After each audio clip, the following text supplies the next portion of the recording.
Electricity part second.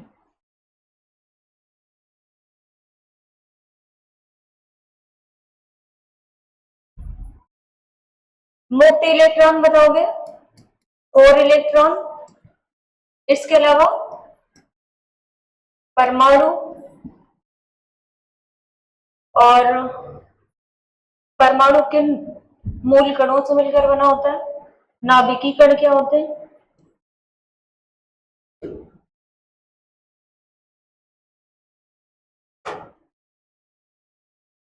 या हम कहते हैं न्यूक्लियॉन।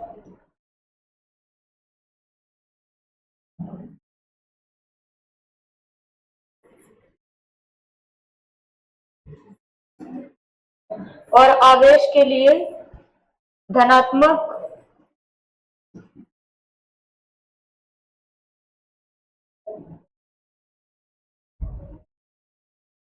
ऋणात्मक शब्द का प्रयोग किसने किया था? मुक्त इलेक्ट्रॉन किसे कहते हैं? और सबसे पहले बताओगे इलेक्ट्रिसिटी किसे कहते हैं? तो हमने क्या बताया था, इलेक्ट्रिक मतलब इलेक्ट्रॉन और सिटी मतलब फ्लो। इलेक्ट्रॉन के फ्लो को ही या इलेक्ट्रॉन के प्रवाह को ही क्या कहते हैं? इलेक्ट्रिसिटी कहते हैं। मुक्त इलेक्ट्रॉन हमने बताया था, ये क्या होता है? परमाणु होता है। परमाणु का क्या होता है? नाभिक होता है। नाभिक के अंदर क्या होते हैं? Proton plus neutron. और इलेक्ट्रॉन इसकी बाहरी कक्षाओं में क्या करते रहते हैं? चक्कर लगाते रहते हैं। जैसे मान लो हमने कई कक्षाएं बना दी, ठीक है, ये सारे क्या है? इलेक्ट्रॉन इसकी कक्षाओं में चक्कर लगा रहे हैं। अब जैसे मान लो हम कहते हैं मुक्त इलेक्ट्रॉन क्या है, तो मुक्त इलेक्ट्रॉन इसमें से कौन से होंगे? ठीक है, जो सबसे बाहरी कक्षा होगी। तो सबसे बाहरी कक्षा में उपस्थित इलेक्ट्रॉन को ही क्या कहते हैं? मुक्त इलेक्ट्रॉन कहते हैं। खोर इलेक्ट्रॉन क्या होते हैं? तो क्या बताओगे? जो हमारा मुक्त इलेक्ट्रॉन मतलब सबसे बाहरी कक्षा का इलेक्ट्रॉन वही मुक्त इलेक्ट्रॉन होते हैं। इनको छोड़कर शेष ये वाले जो इलेक्ट्रॉन होंगे, ये वाली कक्षा, ये वाली कक्षा, जितनी भी कक्षा के इलेक्ट्रॉन होंगे वो क्या कहलाते हैं? कोर इलेक्ट्रॉन कहलाते हैं। फिर इसके बाद में हमने बताया था परमाणु क्या होता है?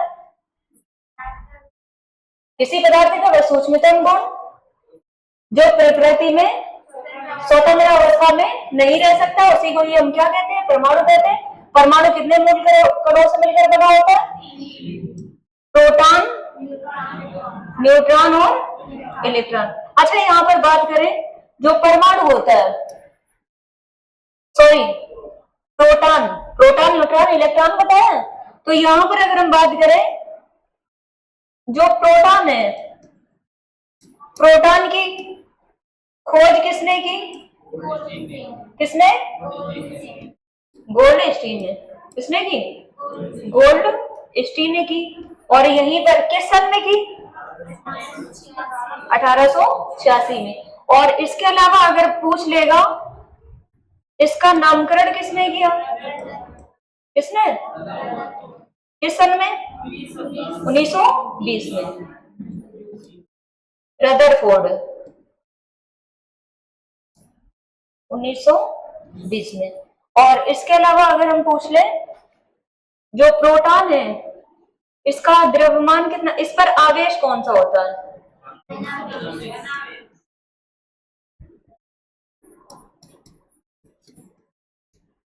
धनावेश होता है। कैसा आवेश होता है? धनावेश होता है। और कितना आवेश होता है? प्लस का 1.6 इंटू। और सी जो होता है ना, कूलम होता है। ठीक है, तो चाहे हम पूरा यहाँ पर ऐसे करके लिख दें या केवल सी लिख दें, तो सी किसका सिंबल है? कूलम का। और फिर इसके बाद में इसके द्रव्यमान की बात की जाए, द्रव्यमान कितना होता है? द्रव्यमान तो इंग्लिश में क्या बोलते हैं? मास बोलते हैं। कितना होता है? हाँ, 1.67 गुणा 10⁻27 kg होता है। और यहीं पर अगर हम बात करें किसकी? न्यूट्रॉन की। न्यूट्रॉन की खोज किसने की? चैडविक या जेम्स चैडविक।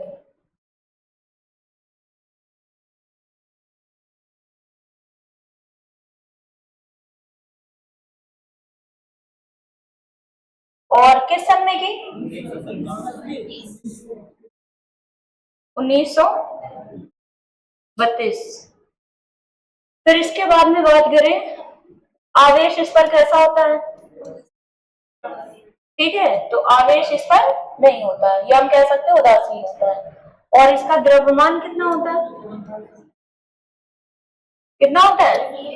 1.67 गुणा 10⁻,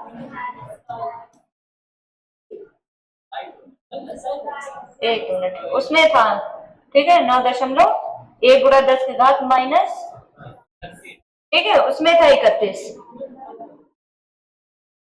प्रोटॉन न्यूट्रॉन इनमें दोनों में 27 ही है, ठीक है। जो इलेक्ट्रॉन का द्रव्यमान होगा वो 9.1 गुणा 10⁻, -31 kg, ठीक है, ये चीज याद रखो। और फिर इसके बाद में अगर बात करें इलेक्ट्रॉन की,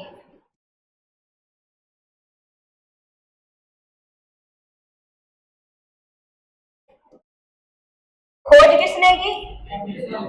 ठीक है, जे थॉमसन ने। किस सन में की? 1897 में। और इस पर आवेश कैसा होता है?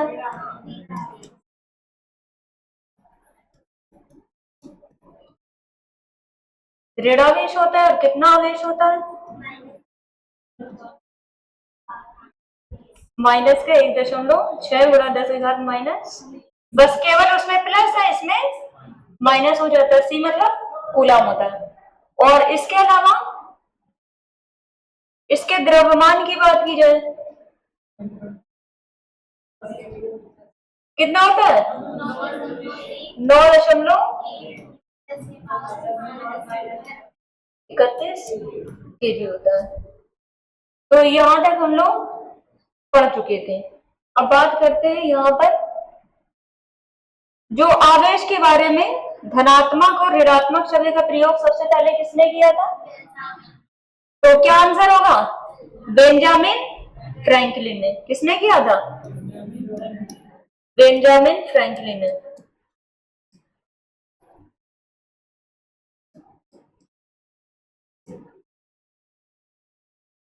और आवेश कहते किसे? बताओ।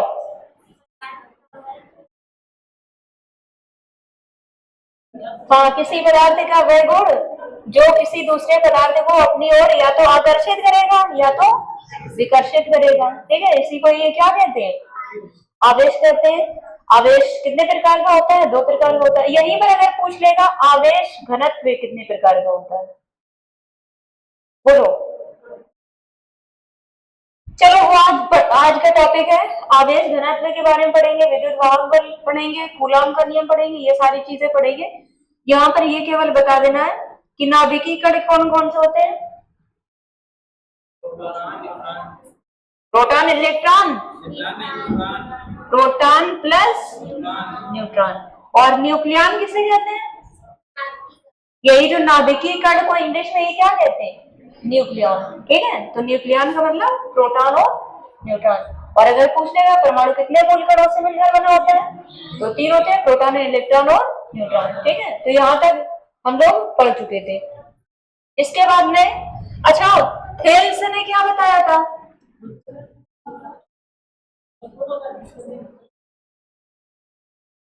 ये लिखाया था नहीं लिखाया?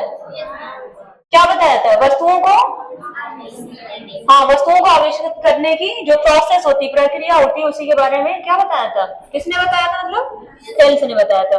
और जैसे इन्होंने क्या क्या लिया था, किसके बारे में बताया था? कांच का टुकड़ा लिया था और रेशम का कपड़ा लिया था। और उसने क्या किया था कि अगर हम उस, जैसे कांच का टुकड़ा है, ठीक है, ये मान लो कांच का टुकड़ा है और कोई कपड़ा लिया, ठीक है, इसके ऊपर हम क्या कर रहे हैं? रगड़ रहे हैं। तो बताओगे ये इलेक्ट्रॉन का त्याग करेगा या ये इलेक्ट्रॉन का त्याग करेगा? बोलो। जो ये है कांच का टुकड़ा, ठीक है, ये इलेक्ट्रॉन का त्याग करेगा, ठीक है। अच्छा बताओगे जो त्याग करता है उस पर कैसा चार्ज है? और जो ग्रहण करता है अपोजिट होता है। ठीक है, उस दिन भी समझा चुके हैं। अब इसके बाद में आज हम लोग पढ़ेंगे, यहाँ पर आवेश पढ़ चुके थे, आवेश घनत्व में पढ़ेंगे, तो रीडिंग डाल लेना। आवेश घनत्व।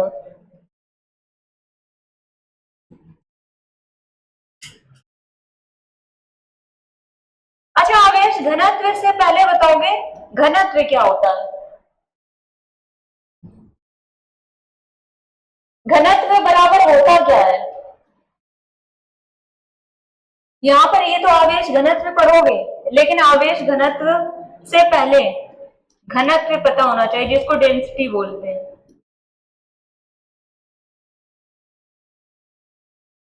घनत्व बराबर होता है द्रव्यमान बटे क्या होता है? आयतन।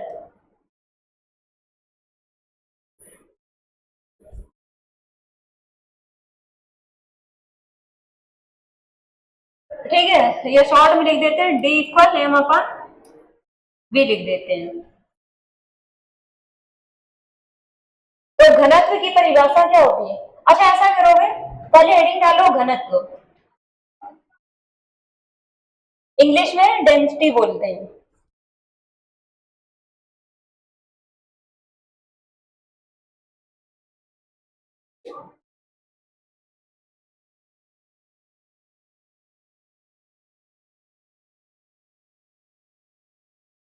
तो इसकी परिभाषा क्या हो जाएगी? एकांक आयतन में, हेडिंग डाल लिया ना, एकांक आयतन में उपस्थित द्रव्यमान को ही क्या कहते हैं?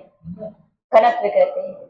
एकांक आयतन में उपस्थित द्रव्यमान को घनत्व कहते हैं। एकांक आयतन में उपस्थित द्रव्यमान को घनत्व कहते हैं। इसके बाद में इसका फार्मूला लिख लेना, घनत्व इक्वल क्या होता है? द्रव्यमान बटे आयतन।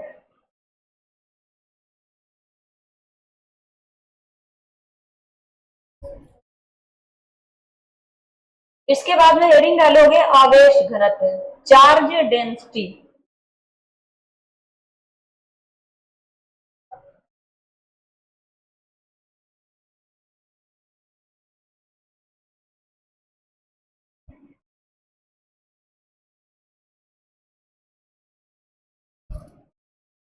आवेश घनत्व।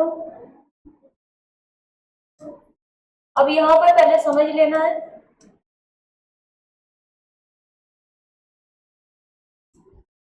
तो अभी हम लोगों ने पढ़ा घनत्व की परिभाषा कि एकांक आयतन में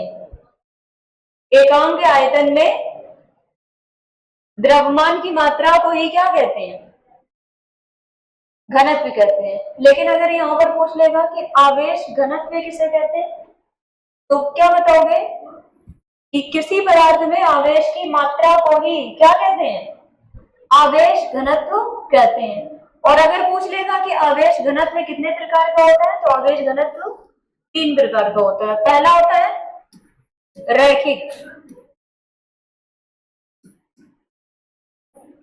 रैखिक आवेश घनत्व। रैखिक को बोलते हैं लीनियर चार्ज डेंसिटी। इसको हम सी डी लिख देंगे शॉर्ट में, ठीक है।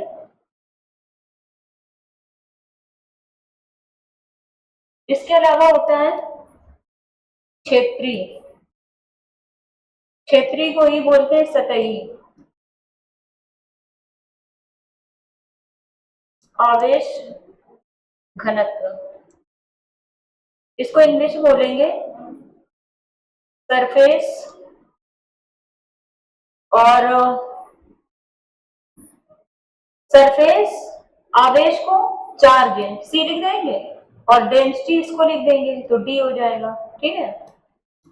तो सरफेस चार्ज डेंसिटी।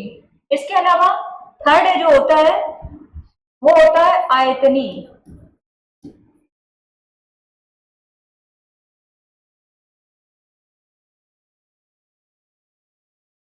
आयतनी आवेश घनत्व।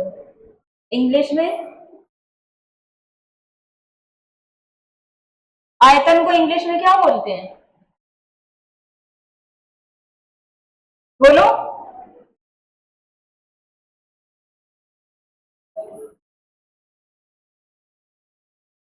वॉल्यूम बोलते हैं। आयतन को क्या बोलते हैं? और चार्ज डेंसिटी। अब यहां पर समझना है, इसको लैम्डा से डिनोट करते हैं। तो लैम्डा इक्वल, यहां पर क्या है, रेखिक है, तो रेखा मतलब लंबाई होगी इसकी, तो एल अपन मतलब क्यू अपन एल हो जाएगा। तो प्रति एकांक लंबाई में उपस्थित आवेश की मात्रा को क्या कहते हैं? रैखिक आवेश घनत्व कहते हैं। और यहीं पर अगर क्षेत्रीय हो जाएगा तो इसको सिग्मा से डिनोट करते हैं। तो इसको इस तरीके से ऐसे इसका सिंबल होता है। तो सिग्मा बराबर हो जाएगा, क्योंकि यहाँ पर क्या है, क्षेत्रीय है, और क्षेत्रफल, क्षेत्रफल क्या होता है, ए होता है। तो प्रति एकांक क्षेत्रफल पर आवेश की मात्रा को ही क्या कहते हैं? क्षेत्रीय या सतही आवेश घनत्व कहते हैं। फिर इसके बाद में, अच्छा यहाँ पर लंबाई है, तो इसका मात्रा क्या लिखोगे? देखो आवेश है, क्यों क्या है, आवेश है, तो कूलाम बटे, और एल क्या है, लंबाई है, मीटर हो जाएगा। कूलाम बटे मीटर हो जाएगा ना, शॉर्ट में समझ में आए, कूलाम बटे ये हो जाएगा मीटर। अब यहां पर ये हो जाएगा कूलाम बटे, यहां पर एरिया है मतलब क्षेत्रफल, और क्षेत्रफल किस में होता है, मीटर स्क्वायर में होता है।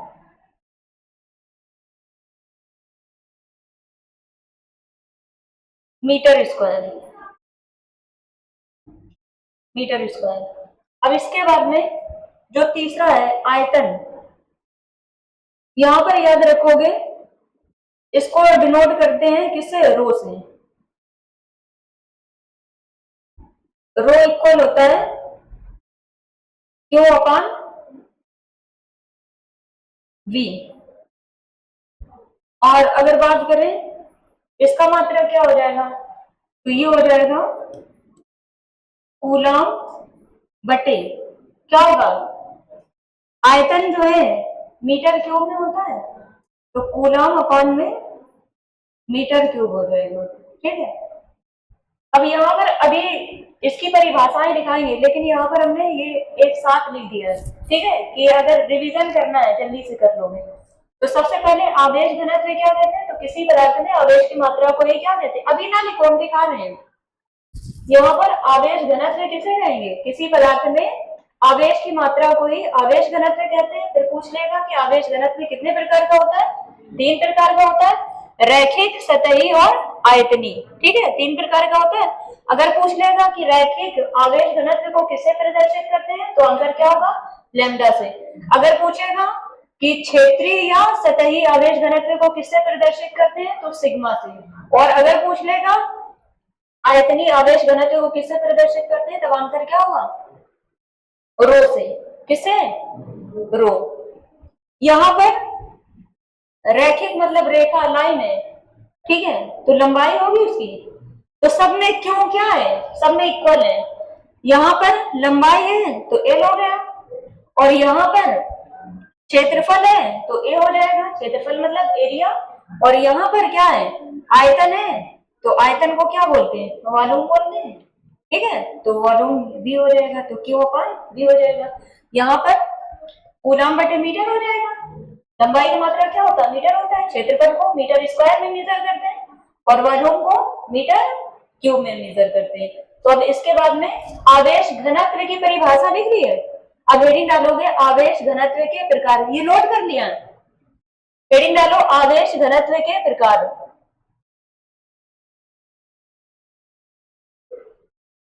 आवेश घनत्व के प्रकार लिख लेना, यह 3 प्रकार का होता है।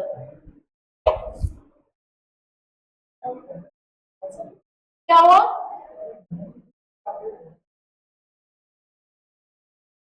घनत्व की परिभाषा क्या थी? घनत्व की परिभाषा नहीं लिखाई? एकांक आयतन पर, हाँ, आवेश घनत्व की परिभाषा नहीं लिखाई? तो लिख लो। पूछ तो रहे है ना कि लिख गई है। लिख लो, किसी पदार्थ में, किसी पदार्थ में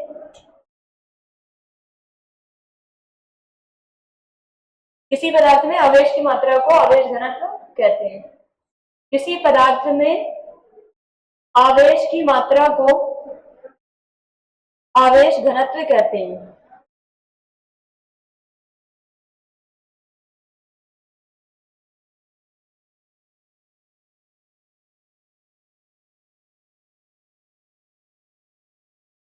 इसके बाद में हेडिंग तुमने डाली थी आवेश घनत्व के प्रकार।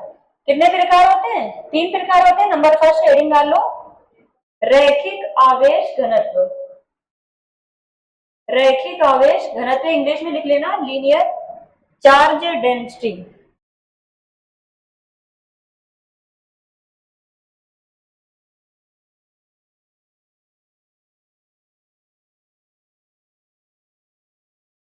इसकी परिभाषा क्या हो जाएगी? प्रति एकांक लंबाई पर उपस्थित कुल आवेशों की संख्या को या कुल आवेशों की मात्रा को ही क्या कहते हैं? रैखिक आवेश डेंसिटी। तो इसकी परिभाषा लिखो, प्रति एकांक लंबाई पर, प्रति एकांक लंबाई पर कुल आवेशों की मात्रा को, प्रति एकांक की लंबाई पर आवेश की कुल मात्रा को रैखिक आवेश घनत्व कहते हैं। रैखिक आवेश घनत्व कहते हैं। इसके बाद में नोट डाल के लिख लेना, इसे किससे डिनोट करते हैं? लैम्डा से। इसे लैम्डा, लैम्डा हिंदी में भी लिख लेना और उसका सिंबल ब्रैकेट में बना देना। इसे लैम्डा से प्रदर्शित करते हैं या डिनोट करते हैं, जो भी लिखना चाहो। और लैम्डा इक्वल क्या होता है? हाँ, क्यू अपन एल होता है। और इसको ऐसे करके, ठीक है, फिर उसका मात्रक लिख लेना, कूलाम बटे मीटर।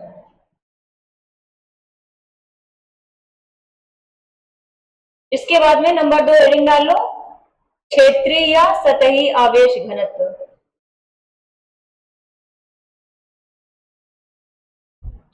इसकी परिभाषा तुम लोग खुद बताओगे, क्या होगी इसकी परिभाषा?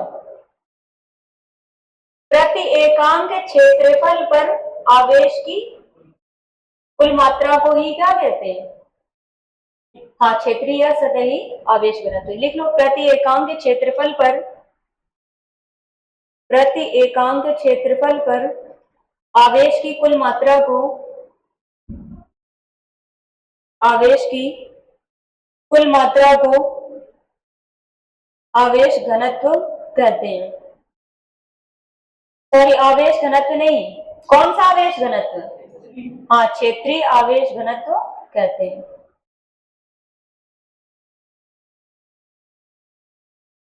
नोट डाल के लिख लो, इसे सिग्मा से प्रदर्शित करते हैं। सिग्मा लिख के उसका सिंबल बना लो।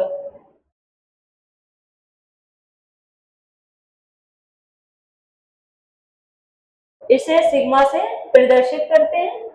फिर इसके बाद में इसका सूत्र लिख देना, सिग्मा बराबर क्यू अपॉन ए, और मात्रक लिख देना।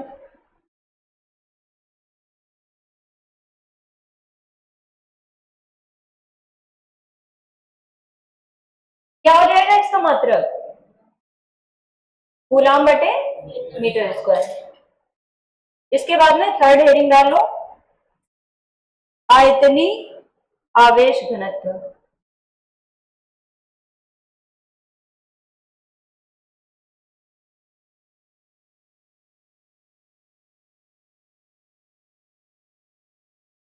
इंग्लिश में क्या बोलते हैं इसको? हाँ, वॉल्यूम चार्ज डेंसिटी। इसकी परिभाषा बताओ। प्रति एकांक आयतन पर आवेश की कुल मात्रा को ही क्या कहते हैं? आयतनी आवेश घनत्व। लिख लो। प्रति एकांक आयतन पर आवेश की कुल मात्रा को प्रति एकांक आयतन पर आवेश की कुल मात्रा को आयतनी आवेश घनत्व कहते हैं। इसे रो से प्रदर्शित करते हैं। और रो इक्वल क्या होता है? हाँ, पहले बोर्ड में देख लिया करो। क्यू अपान हाँ भी हो जाएगा, जल्दी से नोट कर लो। और उसका मात्रक भी लिख लो। मात्रा क्या होगा? कूलम बटे मीटर क्यूब।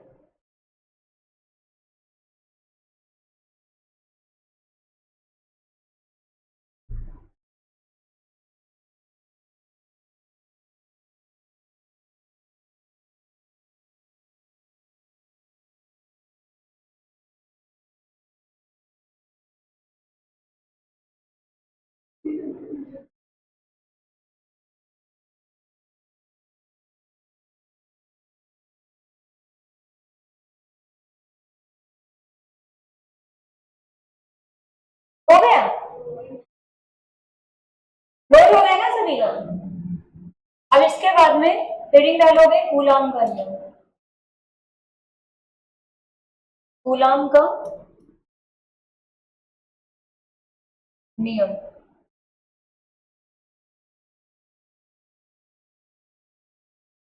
इंग्लिश में लिखा रहता है क्या? हाँ, कूलम्स लॉ। अब यहां पर समझना है पहले। जैसे मान लो Q1 Q2 ये दो क्या है? आवेश है। और इनके बीच की दूरी क्या है? R है। तो अगर दो आवेश Q1 और Q2 है तो इनके बीच की दूरी क्या है? R है। तो इनके बीच लगने वाला जो वैद्युत आकर्षण बल होता है, ठीक है, तो इनके क्या होता है? इनकी बीच की दूरी के गुणनफल के समानुपाती। ठीक है, इनकी बीच की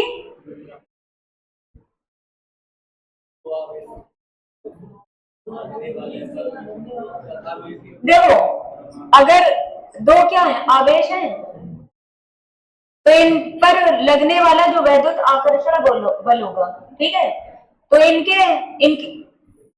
इन आवेशों के गुणनफल के क्या होगा? बीच की दूरी के, यहाँ पर इनके आवेशों के गुणनफल के समानुपाती तथा इनकी बीच की दूरी के वर्ग के क्या होता है? वर्ग के समानुपाती होता है। देखो समझो, ये तुमने पढ़ा होगा। हाँ, F प्रोपोर्शनल Q1 Q2, इसको हमने इक्वेशन 1 मान लिया। इसके बाद में F प्रोपोर्शनल 1/r²।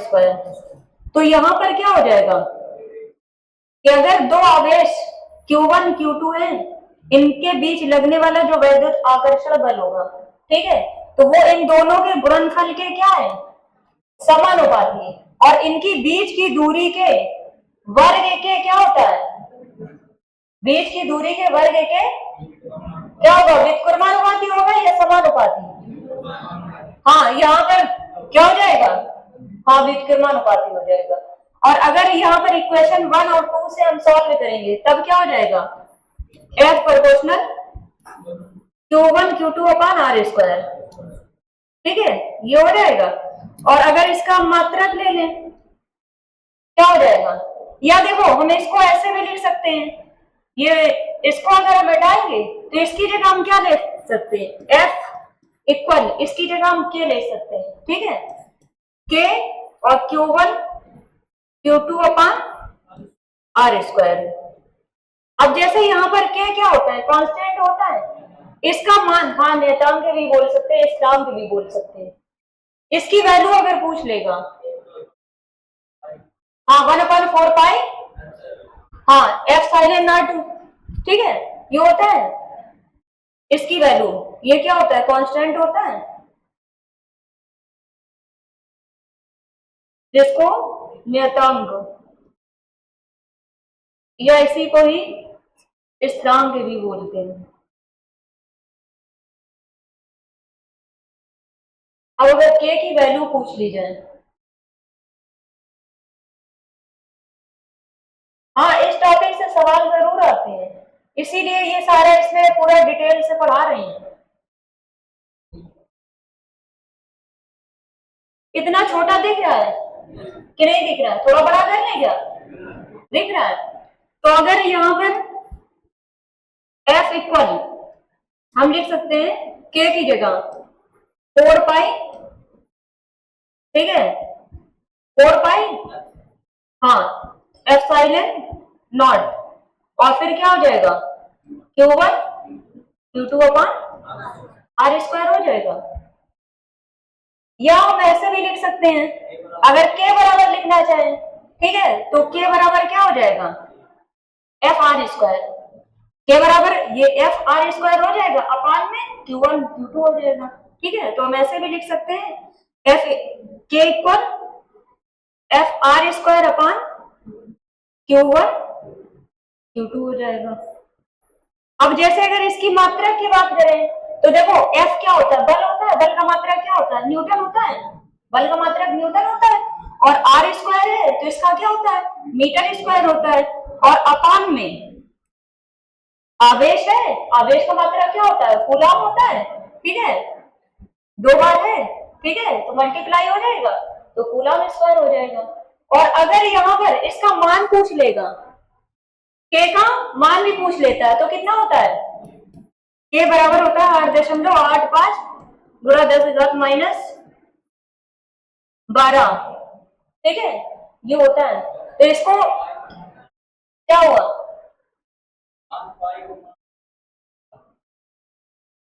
कहाँ पाई का मान है ये,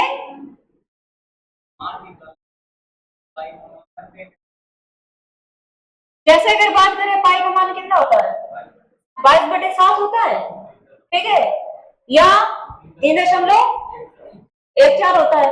लेकिन अगर डायरेक्ट इसका मान पूछ लेता है, ठीक है, कितना होता है, तब यहाँ पर लिख सकते हो कितना 8.85 गुणा 10⁻12 होता है, ठीक है।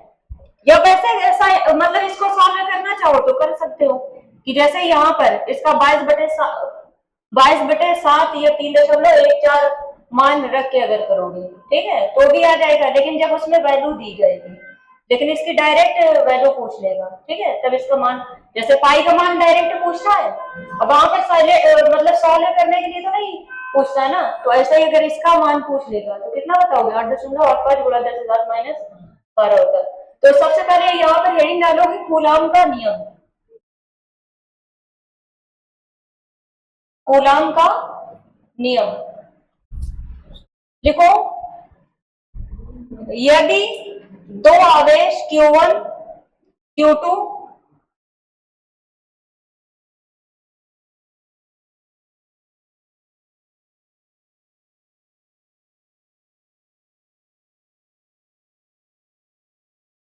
यदि दो आवेश Q1 और Q2 एक दूसरे से किस दूरी पर हो, R दूरी पर हो, यदि दो आवेश Q1 और Q2 एक दूसरे से R दूरी पर हो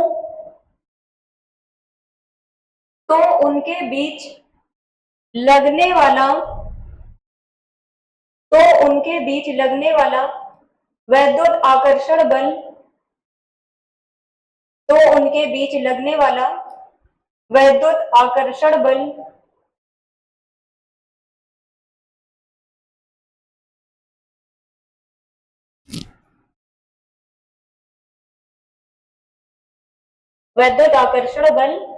उनके आवेशों के, तो उनके बीच लगने वाला वैद्युत आकर्षण बल उनके आवेशों के क्या हो जाएगा?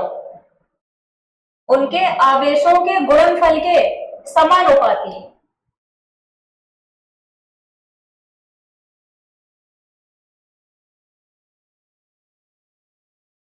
तो उनके बीच लगने वाला वैद्युत आकर्षण बल उनके आवेशों के गुणनफल के समानुपाती तथा उनकी बीच की दूरी के वर्ग के व्युत्क्रमानुपाती होता है। तथा उनकी बीच की दूरी के वर्ग के व्युत्क्रमानुपाती होता है। ये इक्वेशन 1 है, ये इक्वेशन 2 है।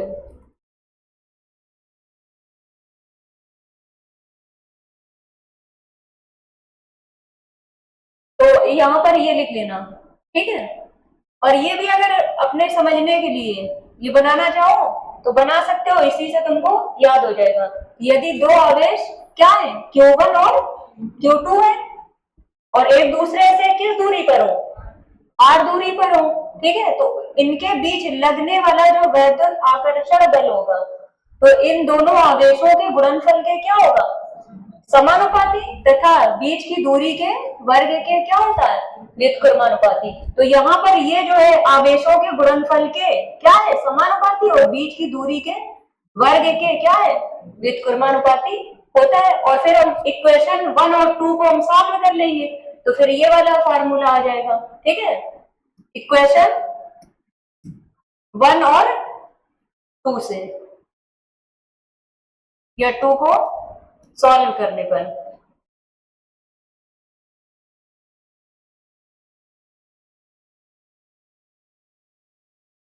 यहाँ पर हम लिख दे रहे हैं लेकिन नंबर ना नोट करना। देखो ये सबसे पहले इसको नोट करना है, फिर दूसरे नंबर पे इसको, तीसरे नंबर पे इसको और फिर इसके बाद में चौथे नंबर पे ये आएगा, फिर ये आएगा, ठीक है, फिर ये आएगा, बाद में इसका मान लिखा हुआ।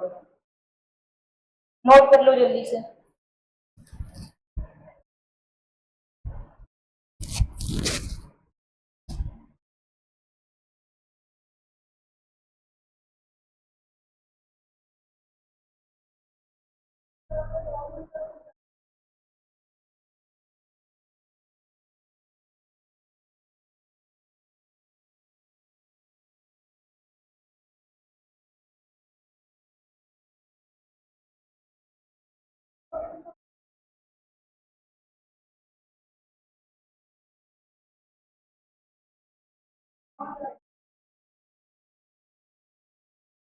और अगर यहाँ पर एक मिनट, हाँ साइलेंट, एफ साइलेंट नॉट की ये वैल्यू है। और अगर ये पूछ लेगा कि ये है क्या तो ये लिख लेना प्रकाश की परम वैद्युतशीलता या प्रकाश की वैद्युतशीलता, जो भी दे दे, प्रकाश की परम वैद्युतशीलता।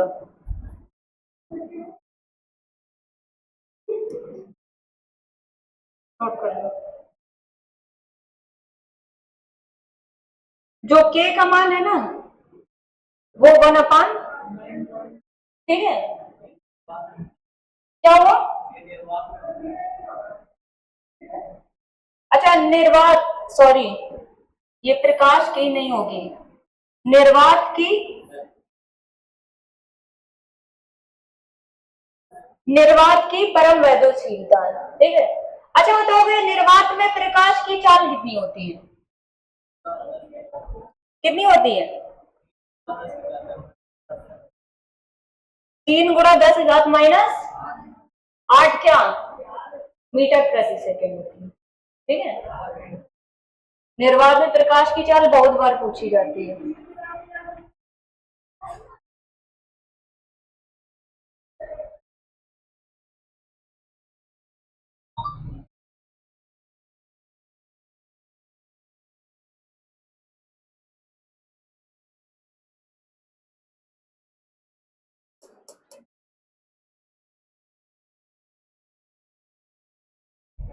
और अगर यहाँ पर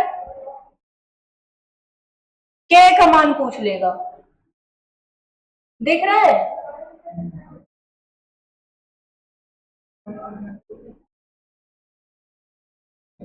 के बराबर अगर पूछेगा 9 × 10⁻9,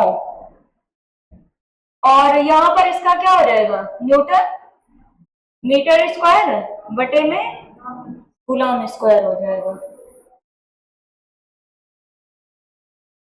क्योंकि ये वाला भी हम लोगों ने लिखा है कि, तो यहाँ पर हम लोगों ने यही लिखा था, ठीक है, newton metre square upon coulomb square, तो वही इसका मान पूछ लेता है, तो 9 × 10⁻9 हो जाएगा।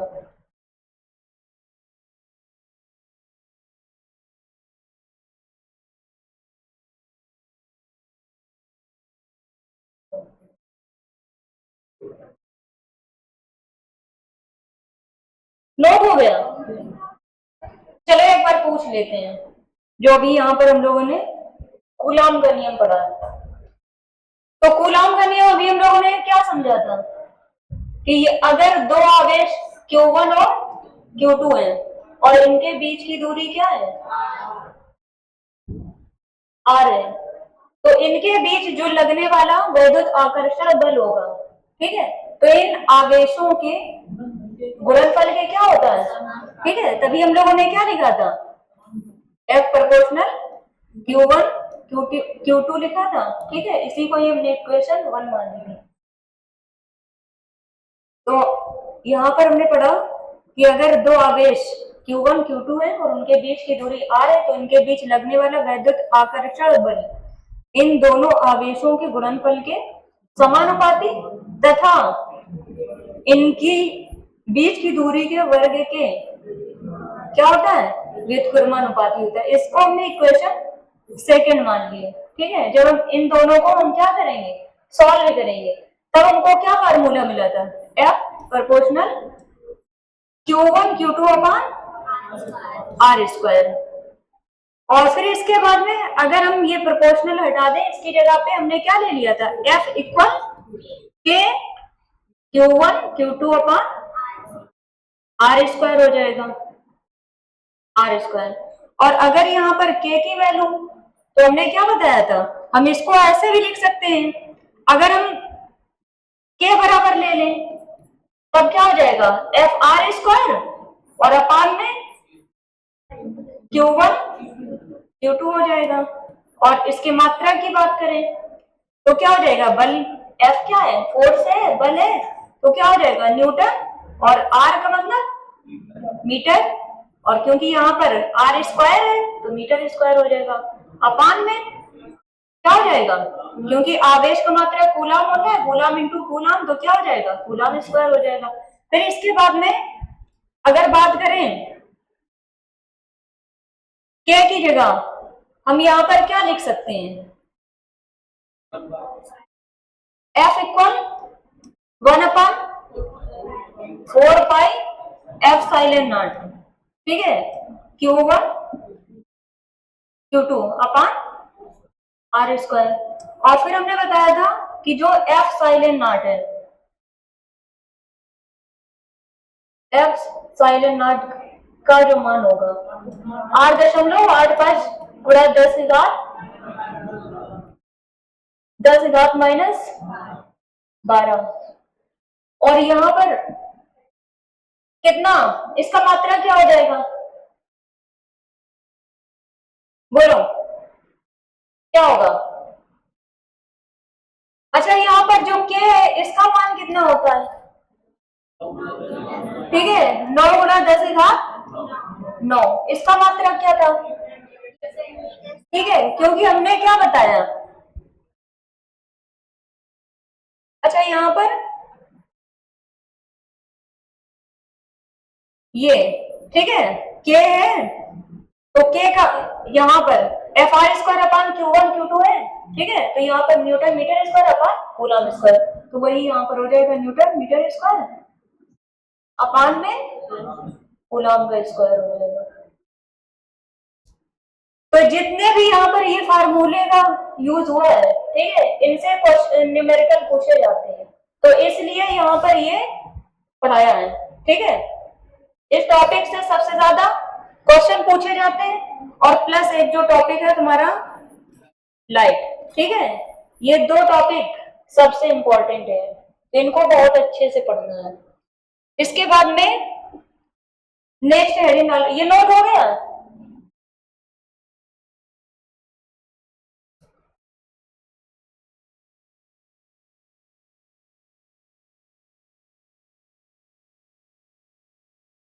और इसमें नोट डाल के लिख लेना,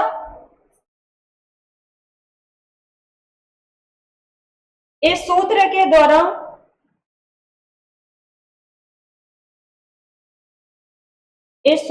द्वारा चुंबकीय ध्रुवों के बीच का बल भी ज्ञात किया जाता है। इस सूत्र के द्वारा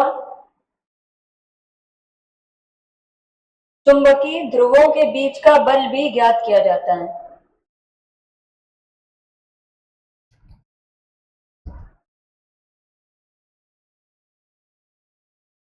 इस सूत्र के द्वारा चुंबकीय ध्रुवों के बीच का बल भी ज्ञात किया जाता है।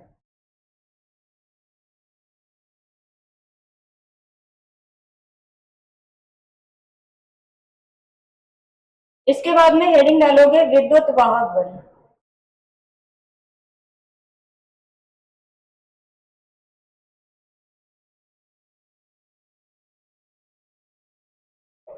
विद्युत वाहक बल,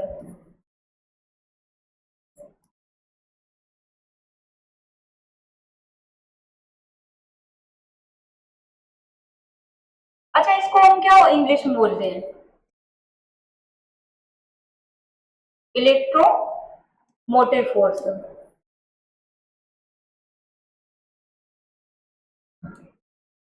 शॉर्ट हम बोल लेते हैं ईएमएफ। हाँ, तुम उसमें आईएमएफ में ना चले जाना। क्या लिखा है? EMF, electromotive force. अच्छा, यहाँ पर विद्युत वाहक बल की परिभाषा क्या होगी?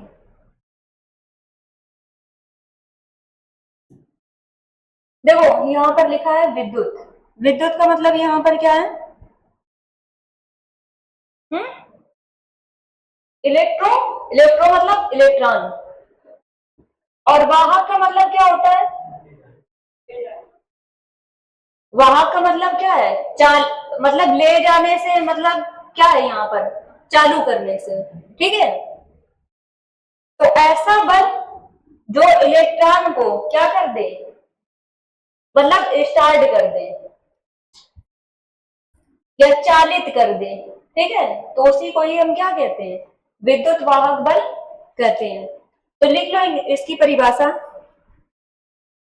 इलेक्ट्रॉन पर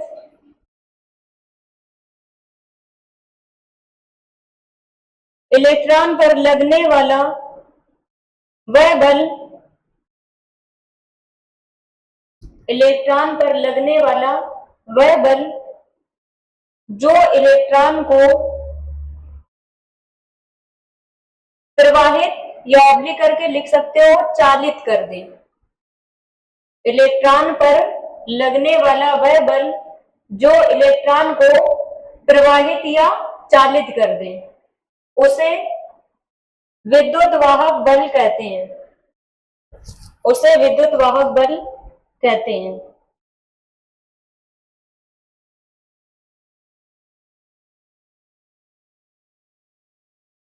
या इसकी दूसरी परिभाषा यह भी देता है कि किसी पदार्थ में, किसी चालक पदार्थ में धारा को एक सिरे से दूसरे सिरे तक प्रवाहित करने वाले बल को ही क्या कहते हैं?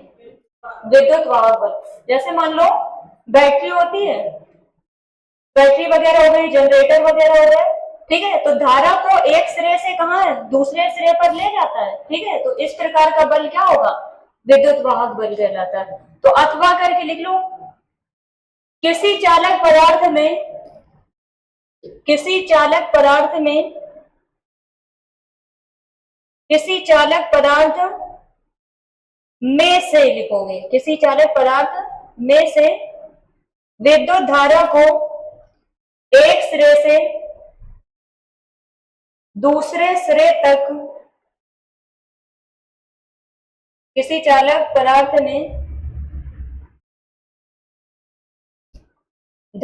किसी चालक पदार्थ में से विद्युत धारा को या केवल धारा को, उससे कोई दिक्कत नहीं, विद्युत धारा को एक सिरे से दूसरे सिरे तक प्रवाहित करने वाला बल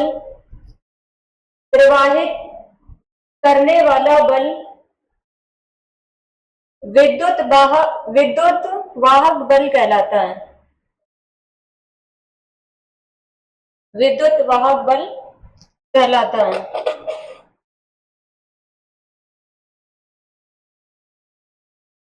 और अगर पूछ लेगा कि विद्युत वाहक बल का मात्रक क्या होता है, तो इसका मात्रक वोल्ट होता है।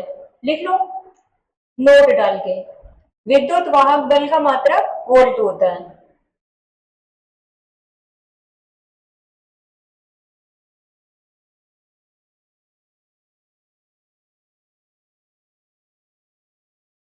इसके बाद में नोट डाल के लिख लेना, यह बैटरी जनरेटर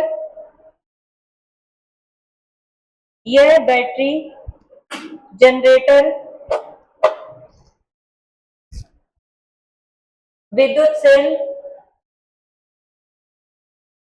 आदि से प्राप्त किया जाता है।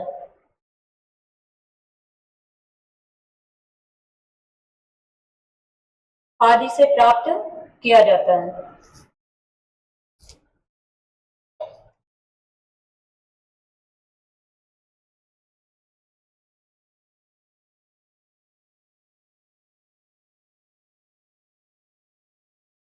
तो विद्युत धारा क्या है? अच्छा, विद्युत धारा से पहले विद्युत वाहक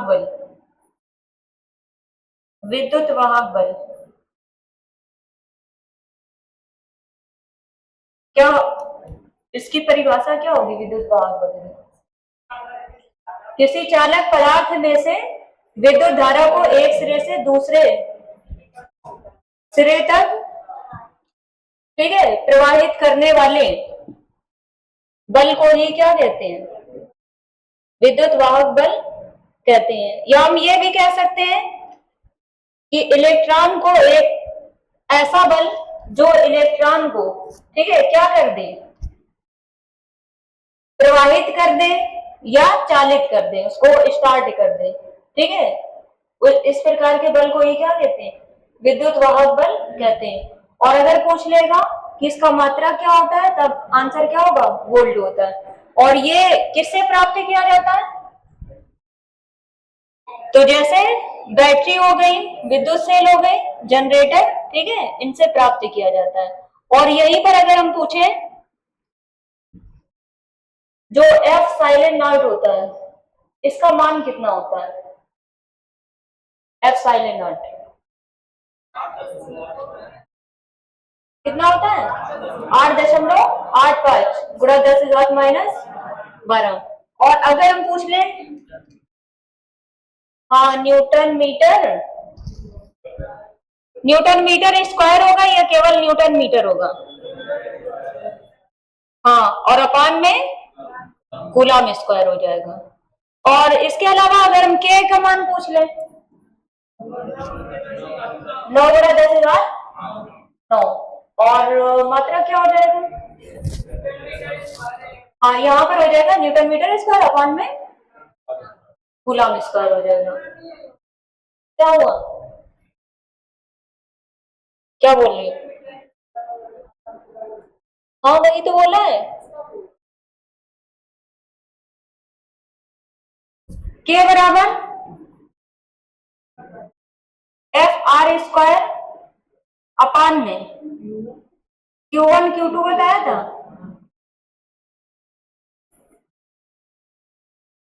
तो यहाँ पर बल का मात्रा क्या होता है? न्यूटन होता है। और आर स्क्वायर मतलब मीटर स्क्वायर अपान में कूलम स्क्वायर हो जाएगा। और फिर इसके बाद में, अच्छा, उस दिन हमने विभवांतर की परिभाषा दिखाई थी, देखो, विभवांतर किसे कहते हैं?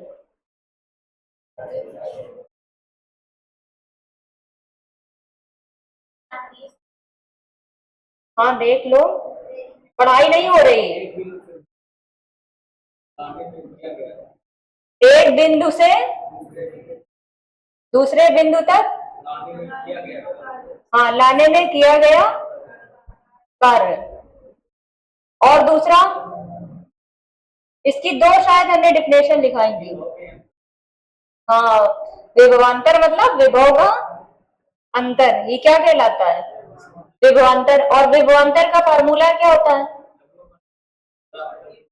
V बराबर W/Q। पढ़ाई नहीं हो रही है। और इसमें सबसे ज्यादा पता है कब खिंचाई होगी तुम लोगों की? जब न्यूमेरिकल करवाएंगे। बाकी टॉपिक के नहीं करवाएंगे, लेकिन इसके जरूर करवाएंगे। तो इसलिए अभी से फार्मूले तैयार रखो, ठीक है? ये आज जितने करवाए ये कहीं ना कहीं इनका यूज होगा, ठीक है? जैसा उस दिन हमने बताए थे फार्मूले, क्यू बराबर क्या होता है? हाँ, क्यू बराबर एनी भी था, और क्यू बराबर IT था, और एन बराबर IT अपन। हाँ, याद है कि नहीं याद है? हाँ, कहते थोड़ा थोड़ा याद है।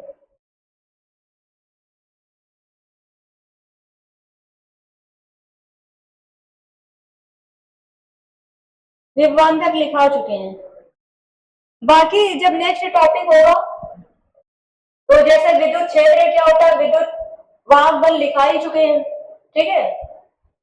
और इसके अलावा जैसे हमने उस दिन लिखाया था AC DC वगैरह, लेकिन उसको पूरा डिटेल में, ठीक है, उसको क्लियर करवाएंगे, क्योंकि उस दिन समझाया नहीं था, केवल लिखाया था, ठीक है? तो आज की क्लास बस इतना ही।